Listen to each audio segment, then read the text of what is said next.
Bem-vindos! Hoje a gente vai mergulhar num tema, olha, que parece invisível, mas que é, assim, a espinha dorsal de qualquer empresa que funciona bem. A gente está falando da conexão entre a cultura organizacional, sabe, a personalidade da empresa, e como as pessoas lá dentro assumem responsabilidades, o tal do accountability. Exato.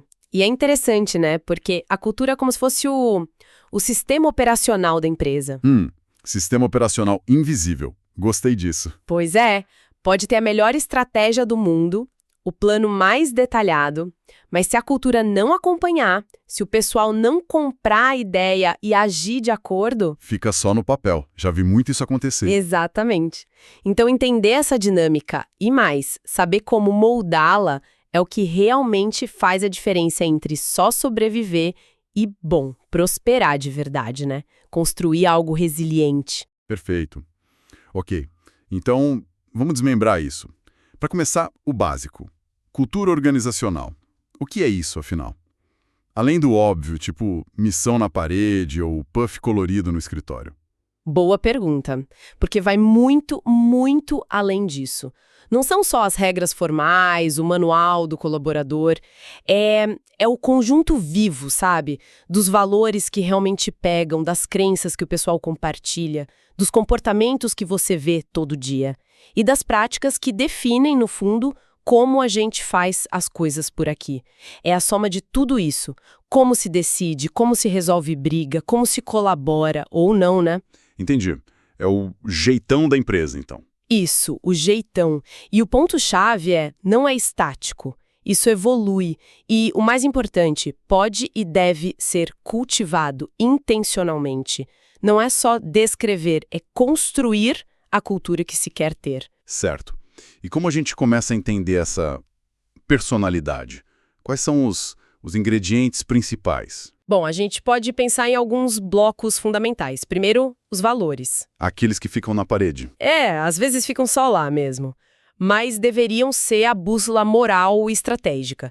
Integridade, inovação, foco no cliente. Só que o teste de fogo não é o quadro bonito. É na hora da decisão difícil, sabe? Naquele trade-off do dia a dia. Quando o valor diz uma coisa e a meta de curto prazo pressiona para outra. Qual que ganha? A resposta mostra o valor real. Faz todo sentido. Se não for assim, vira discurso vazio, né? Gera até um certo cinismo. Exato, total. E além dos valores, tem as crenças fundamentais. Crenças. Tipo, São as ideias básicas, as verdades que todo mundo meio que aceita sobre como o negócio e o mundo funcionam ali dentro. Por exemplo, tem empresa que opera na crença de que erro é inaceitável, ponto. Em outra, a crença pode ser, opa, errou? Beleza, o que a gente aprende com isso? muda tudo. Muda completamente a abordagem. Ou aquela crença, conhecimento é poder, segura a informação versus compartilhar conhecimento fortalece todo mundo. Isso molda demais como as pessoas lidam com desafios, com inovação. E isso guia o comportamento diário, mesmo sem a pessoa parar para pensar, minha crença é essa, né? Exatamente. O que nos leva direto para as normas informais. Essas são as regras não escritas. O famoso, isso aqui não está escrito em lugar nenhum, mas todo mundo sabe que é assim. É isso. Como é que você faz para sua ideia ser ouvida de verdade? Como você discorda do chefe sem dançar? Até onde vai a colaboração de verdade ou é só para inglês ver? Qual é o nível real de tolerância a risco? Muitas vezes são essas normas que mandam no pedaço. É a cultura real que nem sempre bate com a oficial. E é aí que a gente vê se o discurso da liderança cola ou não, imagina. É batata. A coerência ou a falta dela fica escancarado aí. E tem a parte mais simbólica também, né?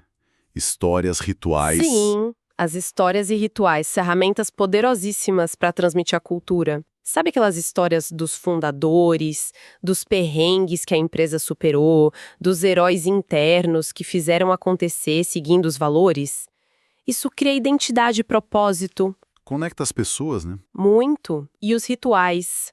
Desde a reunião de segunda de manhã, a comemoração de meta batida, o jeito de receber quem chega, até as piadas internas, tudo isso reforça o que é valorizado ali, como se comportar, o que significa fazer parte daquele time. O que é fascinante aqui é como tudo isso, valores vividos, crenças alinhadas, normas claras, histórias que inspiram, como tudo isso se amarra e cria algo único.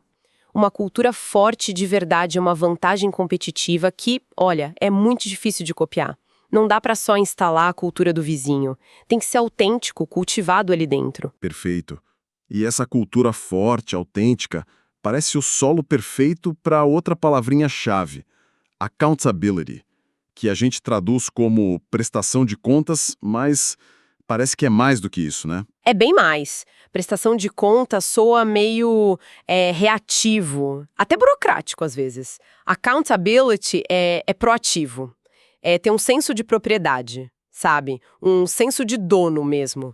Genuíno, pelas suas tarefas, pelos projetos e principalmente, olha, pelos resultados. Ah, então não é só fazer o que mandam. De jeito nenhum. É uma mudança de chave na cabeça. Sair do só faço o que me pedem pro o que precisa ser feito para a gente atingir o objetivo. Não é só fazer o trabalho. É garantir que o resultado aconteça. É correr atrás, resolver pepino, assumir a bronca pelo caminho todo. E como essa cultura que você descreveu e esse senso de dono se encontram na prática? Qual a ligação? A ligação é total e vai nos dois sentidos. Uma cultura saudável, que tem clareza do que se espera, que tem confiança, que dá segurança para o pessoal tentar coisas novas, errar e aprender, essa cultura naturalmente alimenta o accountability. As pessoas se sentem mais seguras, mais motivadas para tomar a frente, para assumir responsa, porque sabem que o ambiente apoia. Entendi. A cultura cria o espaço. Exato. E o contrário também vale. Quando as pessoas e as equipes agem consistentemente com esse senso de dono, elas reforçam os valores, as normas daquela cultura. É um ciclo. Um ciclo virtuoso, então.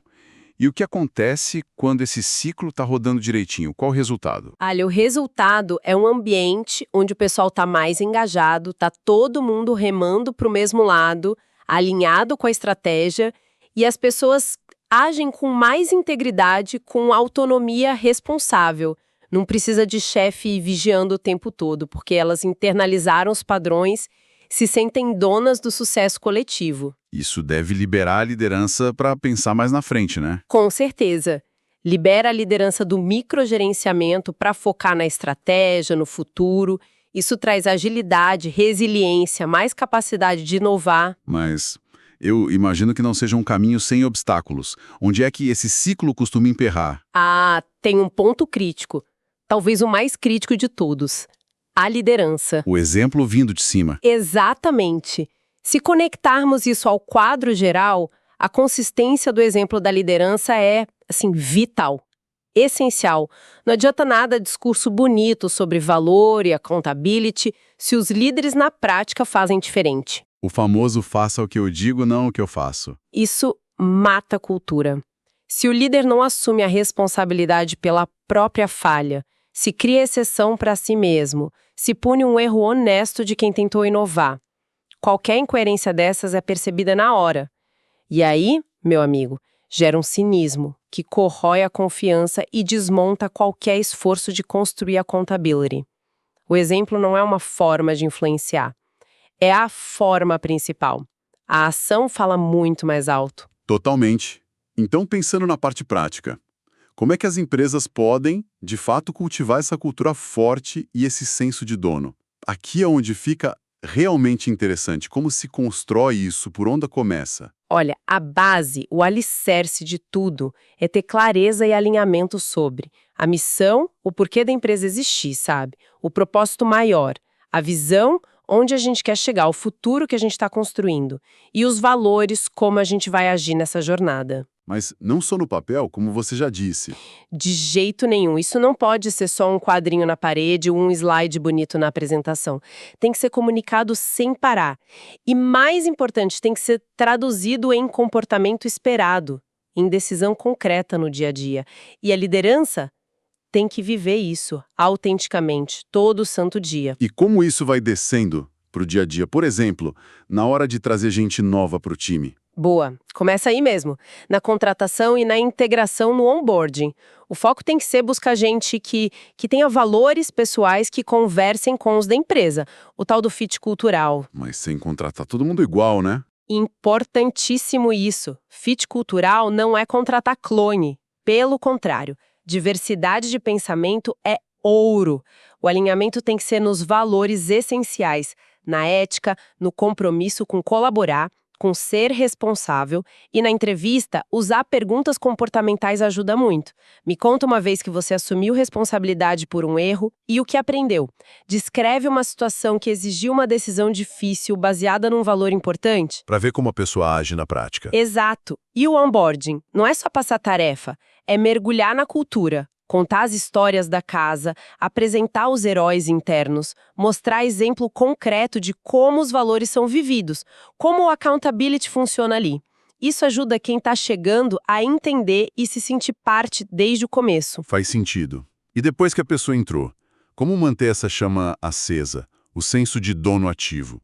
Pensa numa reunião semanal de alinhamento bem feita. Aquelas que às vezes são só para cumprir tabela. Pois é, mas não deveriam ser. Bem estruturada, ela é um espaço poderoso para acompanhar o progresso, claro, mas também para discutir desafio na boa, celebrar a pequena vitória, reforçar que todo mundo é responsável junto, buscar a solução em equipe. Outra coisa essencial, sessão de feedback. Regular, significativo. Feedback. Sempre um tema delicado. É verdade, mas crucial. E tem que ser multidirecional, sabe? Não só chefe subordinado. Entre colegas e de baixo para cima também. Normalizar o feedback construtivo, tanto o elogio quanto a crítica, que ajuda a crescer, cria um aprendizado contínuo, reforça que todo mundo é responsável pelo crescimento do outro e da empresa. Mas exige um ambiente seguro para isso, né? Onde o pessoal sente que pode falar e ouvir a real sem medo de retaliação. Por isso, treinar as pessoas para dar e receber feedback bem é um investimento que vale a pena. E tem também o reconhecimento público, outra ferramenta forte, mas tem que ser do jeito certo. Não aquele parabéns a todos genérico. Esse não funciona.